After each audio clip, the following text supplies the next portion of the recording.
Mga kasayan, Motorstar Easy Ride 125. Magpapalit tayo ng gulong sa ulihan. Ang gagamitin natin itong pang click 125. Siya kasayan na pang click 125 yung ipapalit natin. Bali kasayan, ang gagawin nyo lang dito, luwagan nyo lang itong luwagan nyo lang yung preno. Tapos gamit lang kayo ng number 21. Number 21 na ito, socket ang ginamit natin. Socket range na number 21 yung number niya, ha. Ito 21 to. Yan, 21 mm. Tapos pag natanggal niyo na yung tornilyo, pagkadikit siya, kalug-kalugin niyo lang siya, ha. Kalug-kalugin niyo lang siya hanggang sa siya, matanggal niyo siya. Luwagan niyo lang tong preno. Kahit wag yun kung masigip, tanggalin niyo yung tornilyo. Kung di naman, kung kaya namang tanggalin, tanggalin niyo lang siya na ganyan. Sayang na. Tapos pag naalis nyo, diretso cleaning na rin. Konting cleaning na rin para ayan yung mga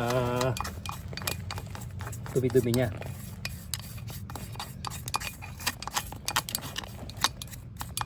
Konting cleaning lang siya. So yung kakabit natin, ang sukat nito ay 80-90. Ito. Tapos ito 90-90. Ikakabit natin. Okay, ipapapalit po natin ito sa vulcanizing. Tapos pag napalit na, babalikan namin kayo.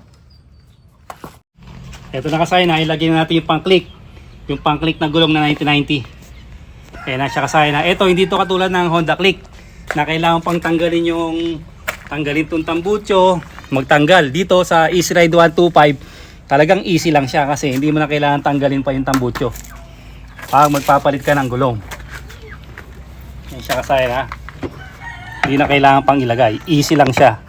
Easy Ride 125. Ayan. Pagka pumasok na siya kasayan, kapit na natin yung kapit natin yung tornilyo niya, tapos gamit ang 21 mm. Yan kasayan, kapit lang natin 21 mm niya, ha.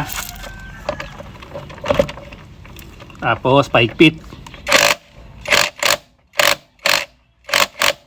Tapos okay na siya. Tapos balik lang natin uli yung niluwagan natin na preno, balik lang uli natin.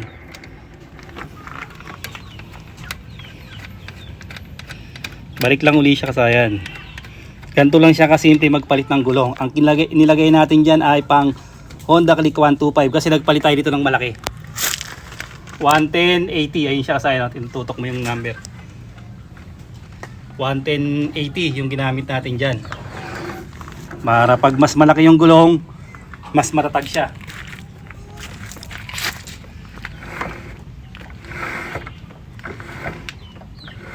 Pag sumobra sa higpit, sa bawas lang siya. Pagka sumobra.